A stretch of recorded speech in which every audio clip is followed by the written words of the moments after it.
Assalamualaikum warahmatullahi wabarakatuh. Anak-anak kelas 2, hari ini kita akan belajar tentang pelestarian alam dan lingkungan.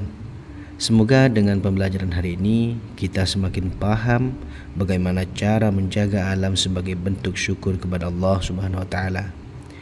Mari kita mulai pelajaran hari ini dengan membaca doa bersama-sama. Berdoa dimulai. Bismillahirrahmanirrahim. Raditu billahi rabba wa bil islami dina wa bi Muhammadin sallallahu alaihi wasallam nabiyya wa rasula. Rabbi zidni ilma warzuqni fahma. Amin ya rabbal alamin.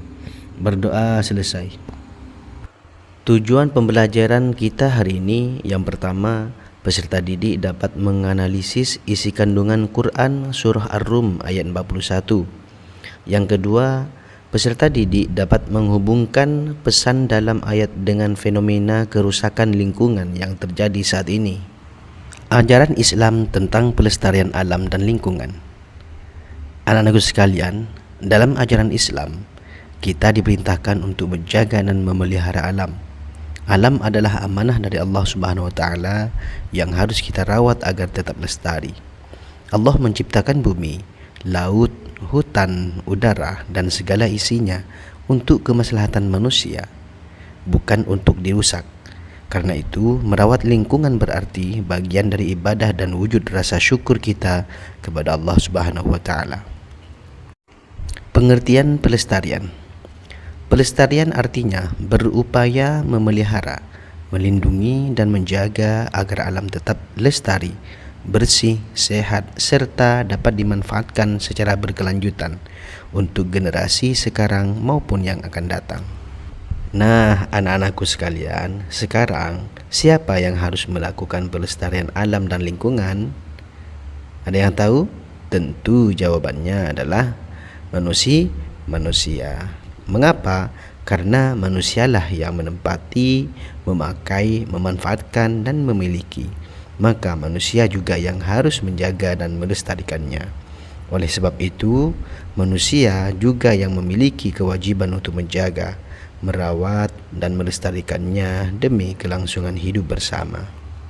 Baik anak-anakku sekalian, mari sebelum kita melanjutkan materi kita, sebaiknya kita membaca bersama-sama Quran surah Ar-Rum ayat 41. A'udzu billahi minasyaitonir rajim. Bismillahirrahmanirrahim. Zaharal fasadu fil barri wal bahri bima kasabat aydin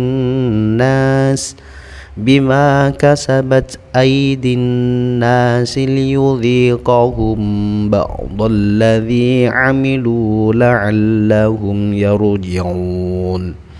Artinya, telah nampak kerusakan di darat dan di laut disebabkan karena perbuatan tangan manusia, supaya Allah merasakan kepada mereka sebagian dari akibat perbuatan mereka, agar mereka kembali ke jalan yang benar. Di sini kita akan melanjutkan ajaran Rasulullah Sallallahu Alaihi Wasallam tentang pelestarian lingkungan. Anak-anakku sekalian, perlu kita ketahui bahwa Rasulullah Sallallahu Alaihi Wasallam tidak hanya mengajarkan tentang sholat, puasa, dan ibadah lainnya. Beliau juga memberi teladan bagaimana cara menjaga alam dan lingkungan hidup kita. Lingkungan yang bersih, asri, dan terjaga adalah bagian dari keimanan seorang muslim. Oleh karena itu, mari kita perhatikan beberapa ajaran Rasulullah SAW berikut ini. Pertama, larangan mencemari lingkungan. Rasulullah SAW melarang keras kita membuang kotoran di sungai, jalan, atau tempat umum. Kenapa? Karena sungai adalah sumber air kehidupan.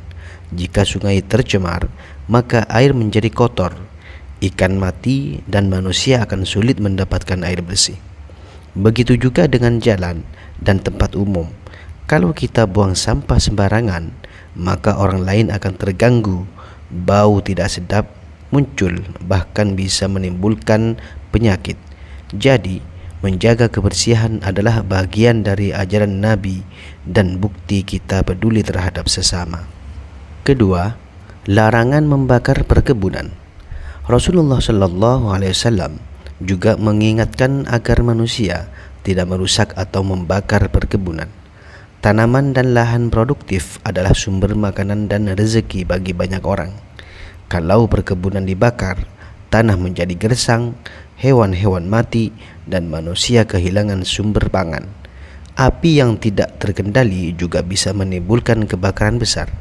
Maka, merusak tanaman sama dengan merusak kehidupan. Ketiga, larangan menelantarkan perkebunan. Selain melarang merusak, Rasulullah sallallahu alaihi wasallam juga mengajarkan supaya tanaman dirawat dengan baik. Jangan dibiarkan begitu saja hingga mati atau tidak bermanfaat. Kebun yang terurus akan menghasilkan buah, sayur, dan bahan makanan lainnya.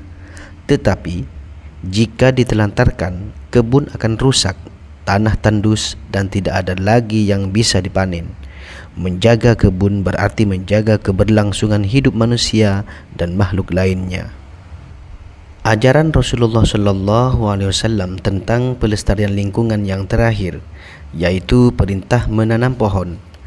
Yang paling indah, Rasulullah sallallahu alaihi wasallam memberikan motivasi luar biasa. Menanam pohon adalah amal kebaikan yang berpahala. Bahkan beliau bersabda, jika kiamat sudah tiba dan di tanganmu masih ada bibit pohon, maka tanamlah. Ini menunjukkan betapa pentingnya pohon bagi kehidupan. Pohon memberi oksigen untuk kita bernafas, menahan air hujan agar tidak banjir, menjadi tempat hidup burung dan hewan lainnya, serta memberi makanan bagi manusia. Jadi, setiap pohon yang kita tanam akan menjadi amal jariah yang terus mengalir pahalanya.